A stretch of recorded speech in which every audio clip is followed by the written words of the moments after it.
Yes, reka nongere mbaramutse mwese kandi mbifurize byiza, mbifurize igitondo cyiza ku bakomeje kudukurikira ndetse n'abakomeje kubana natwe by'umwariko hano kuri Mutarama TV. Reka twizere ko buri wese akomeje kugira ibihe byiza. Turi mu gitondo cyo kwa gatatu, turi ku itariki 9 z'ukwezi kwa karindwi umwaka wa 2025. Hanyuma mwaramutse mute, twizere ko mwaramutse neza, natwe twaramutse neza.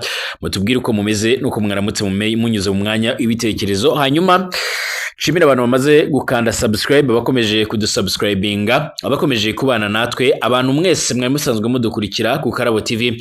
Reka mbabwire ngo mukomeze muzano rwose mukande subscribe, murafungura inzogera kugira ngo tubashe kugenda tubana umunsi ku munsi. Hanyuma munyemere mbagezeho aya makuru azindutse avugwa muri kino gitondo nk'uko bigaragara.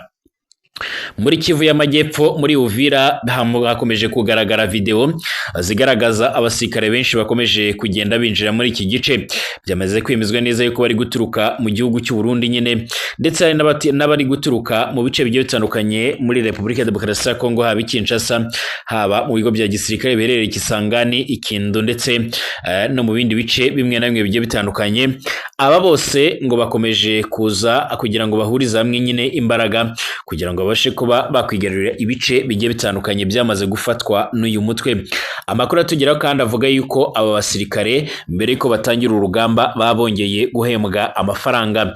Mu minsi ishize nibwo rero abasirikare ku ruhande rwa leta ya Repubulika ya Demokarasi ya Kongo basohotse mu mabanke barimo kumwenyura nyuma yuko basanze umushahara wabo warikubye inshuro zigera muri 2. Hari video ikomeje kugaragara rero ku mbuga nkoranyambaga yerekana uburyo abasirikare none bongeye kumwenyura ndetse no gusetswa n'uburyo bongeye gusanga agafaranga kabo kariyongere cyangwa se agashara kabo karazamutse. Ibituma bavuga yuko amafaranga bari guhabwa by'umwariko bari kuyahabwa neza ndetse bakanarya neza, ndetse bongera gushimangira yuko rwose n'amafaranga ubu noneho bari guhabwa nabo ubwabo bemera yuko bari bayakoreye. Bongeye gushimangira ko ubu ngubu igisigaye ari ukwigarurira ibice byose byamaze gufatwa n'umwanzi, ndetse muri iyi video bongeye gushimangira yuko Uvira igikomeje kuba by'umwariko inkingi ya mwamba yo kongera kwisubiza ibindi bice bigiye bitandukanye hano ku butaka bwa Repubulika ya Demokarasi ya Kongo.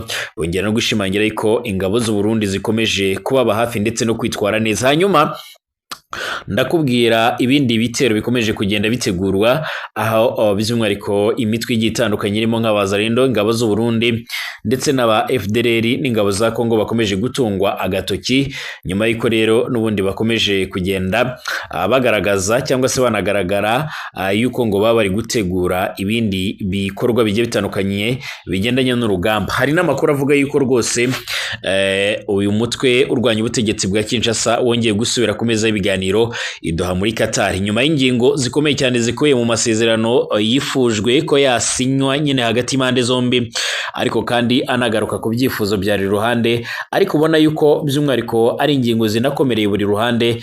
Turaza gukomeza gukurikiranira hafi ibigendanye n'ibiraza muri birava muri ibiganiro. Hanyuma reka mbasuhuze mwese bakomeje kudukurikira ndetse n'abakomeje kubana natwe, by'umwariko abari hano mu Burundi, abari mu bice bigiye bitandukanye. Reka mbifurize ibihe byiza, reka mbifurize kumererwa neza, reka mbifurize amahoro y'Imana cyane.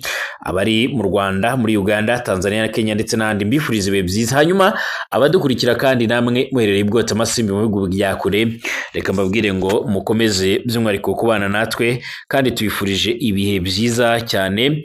Reka nongere mbasabe gukanda subscribe kubageza hano bwa mbere kugira ngo ibintu kuba byagenda neza cyane. Hanyuma reka nanabamenyeshe yuko rwose wowe utameze neza nkubwira ngo komera kandi wihangane uyu munsi cyangwa se uyu mwanya. Niba utameze neza ndakubwira ngo ejo ibintu birahinduka bikaba bizagenda neza cyane.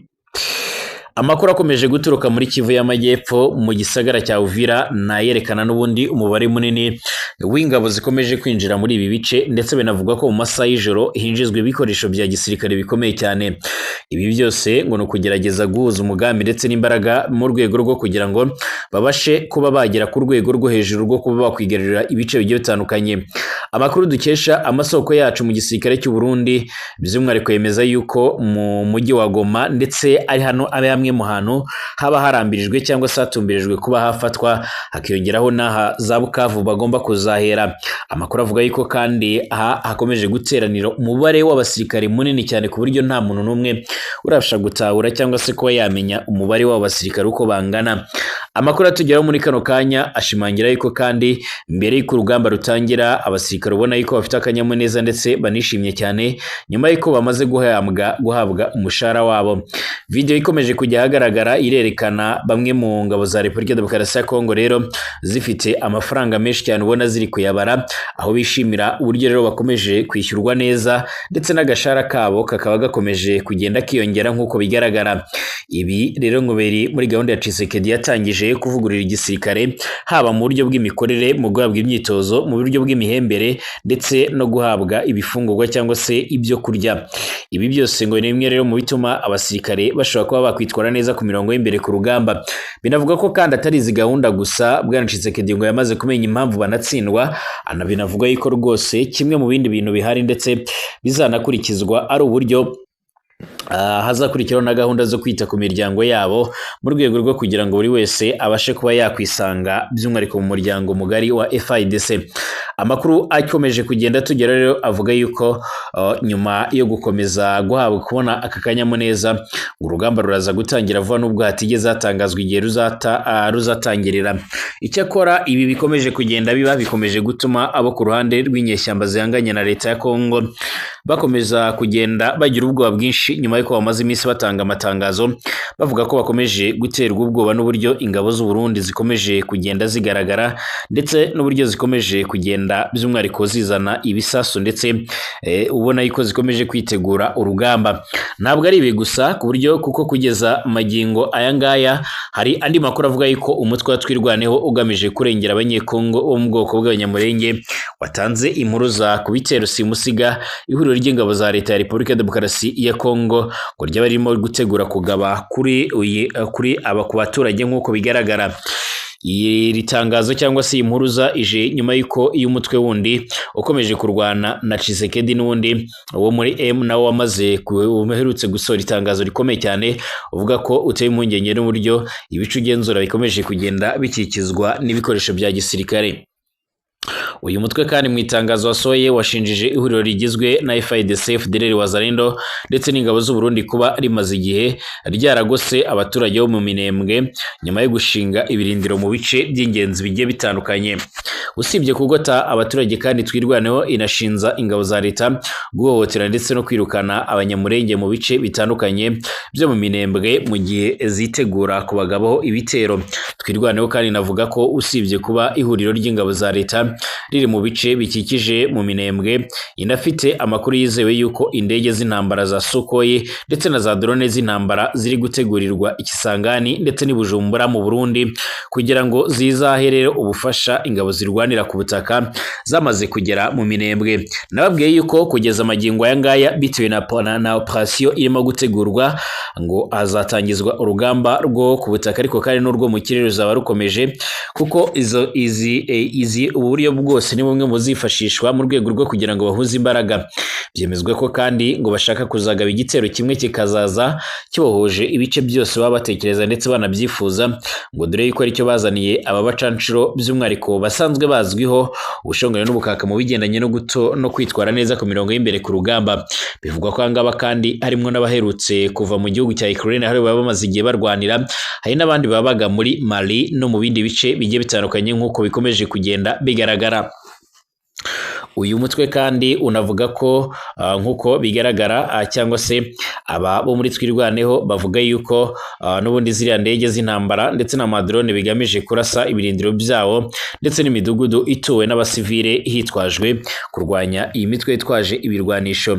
Lieutenant General Pacifique Masunzu ngo niwe rero umuhuzabikorwa w'ibitero biri gutegurwa n'ubundi afatanyije n'abayobozi b'igisirikare cy'u Burundi, aho riri impande zombi zifite gahunda yo kwifashisha Minembwe nk'ibirindiro bikuru mu rwego rwo kugaba ibitero ahantu hagiye hatandukanye, akaba ari nayo intego baba bafite. Ku bwa Twirwaneho rero ngo ibitero biri mu nzira zo kugabwa mu Minembwe ngo ntibiri mu rwego rwo gutera, gusenya ndetse no kwirukana abanyamurenge mu midugudu y'abasekuruza babo, ahubwo biragaragara ko rero hari ubwicanyi bushingiye ku bwoko bwateguwe mu buryo rero hari n'ibyago nyabyo bya jenoside.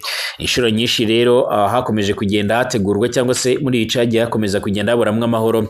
Inshuro nyinshi wasangaga iyi mitwe yombi igerageza gutangaza yuko haba hari gutegurwa genocide, yunzemo ko kandi itazareberera mu gihe abanyamurenge bari gukorerwa jenoside, ko ahubwo igomba gufata ingamba zikwiriye mu rwego rwo kurinda abanyamurenge ibitero biri gutegurwa. Hagati kandi nababwira yuko impande zombi ndetse by'umwihariko n'abakomeje kugenda bahangana, hakomeje kugenda hagaragara uburyo hakwifashishwa cyangwa se hashobora kugenda hagaragara uburyo ibintu bikomeje kugenda bifata. Amakuru akomeje kugenda atugeraho ndetse nk'uko bikomeje kugenda bigaragara cyangwa se nk'uko bikomeje kugenda bitangazwa, bivugwa yuko nubwo imiryango igiye itandukanye ikomeje kugenda ishakisha amahoro n'ituze, nyuma y'igihe cyari gishize amakuru avuga yuko abagabo bari bamaze iminsi n'ubundi rwose bategerejwe ku meza y'ibiganiro bongeye gusubira i Doha muri Qatar. Ibintu byaba bihagaze bite, byaba biteye bite, nabyo mumfashe tubinyuremo hanyuma tuze kuza tugaruka ku bindi. Amakuru akomeje kugenda agaragara nuko kugeza magingo aya ngaya n'ubundi intumwa za AFC zaba zamaze gusubira i Doha ku meza y'ibiganiro. Intumwa z'ihuriro Alliance Fleuve Congo zasubiye i Doha muri Qatar mu bishyikirano izihuza n'iz'ubutegetsi bwa Repubulika Iharanira Demokarasi ya Congo. Umunyamabanga uhoraho w'uyu mutwe rero bwana Benjamin Mbonima yatangaje ko we na bagenzi be bageze i Doha mu gitondo cyo ku munsi w'ejo tariki 8 Nyakanga 2025. Yagize ati Doha itsinda ryacu ryahageze mu gitondo kandi ryiteguye gukora cyane ku bw'amahoro, kubana neza, ubwiyunge, umutekano, ubwisanzure, imiyoborere myiza ndetse n'amahirwe angana ku banyekongo bose hatabayemo rero kuvangura, ariko si amasezerano y'imyerekano gusa. Ibiganiro bya Doha byatangiye muri Werurwe 2025 byarakomeje kugeza mu ntangiriro za Kamena, ubwo rero ubuyobozi bukuru bwa AFC by'umwihariko bwasabaga intumwa zabwo gusubira i Goma. Nyuma yaho rero impande zombi zinaniwe kumvikana. Kimwe rero by'umwihariko mu byadindije ibi biganiro ni ukuba leta ya RDC yaranze gufungura abantu bagera kuri 700 barimo abanyamuryango ba AFC ndetse n'abakerekwaho gukorana n'iri huriro, nyamara ryo ryarakuye by'umwihariko ku bushake abarwanyi mu mujyi wa Walikale n'utundi duce bihana imbibi nk'uko bigaragara. Ibi biganiro kandi bigiye gusubukurwa nyuma yaho u Rwanda RDC bigiranye amasezerano y'amahoro ku itariki 27 Kamena 2025 bifashijwemo na Leta Zunze Ubumwe za Amerika, bikemeranya rero kubishyigikira nk'uko bigaragara. Ibihugu kandi byanagaragaje ko ibiganiro bya Doha bikwiriye gushyirwamo imbaraga kuko rero ari byo bikemura ibibazo byateye amakimbirane amaze imyaka muri 30 yose murasazo bwa Repubulika Iharanira Demokarasi ya Kongo biherereye mu mizi yabyo. Kugeza magingo aya ngaya rero ibi ni bimwe mu biganiro bikomeje kugenda bihambwa amaso cyangwa se abantu benshi babyitegereza cyangwa se babikurikirana, dore ko ari ibiganiro ubona yuko bishobora kuzavamwo umuti urambye w'iki kibazo cyangwa se n'ubundi bigakomeza kuba uko bimeze ubu ngubu. Ndakomeza kugenda bakurikirana hamwe byinshi bikomeje kugenda bigaragara. By'umwihariko reka mbabwire ngo mukomeze kubana natwe, mukomeze kudukurikira. Ni Mutarama TV ukomeje gukurikira. Reka nkubwire ngo kanda subscribe rwose niba ari ubwa mbere geze hano, nyura munsi gatoya uribanditse subscribe mu ijambo ry'umutuku, ufungure no kunzogera hirya gato utanga igitekerezo kandi like. Ibiganiro byacu unabisangize ku nshuti zawe, dore ko twe twibanda kuyagezwa ari kuvugwa mu bigendanye n'umutekano, politike, diplomasi no mu bindi bice bigiye bitandukanye. Mu kanya ndagaruka kuri Colonel Kaina Innocent byari bimaze iminsi bivugwa yuko yaba yarashimuswe nk'uko bigaragara, ndetse hari n'amakuru yagarutse yasohotse yavuye muri raporo ya ONU. Ibi byose turabigirakaho, dore ndakubwira n'icyaje kugenda atangaza.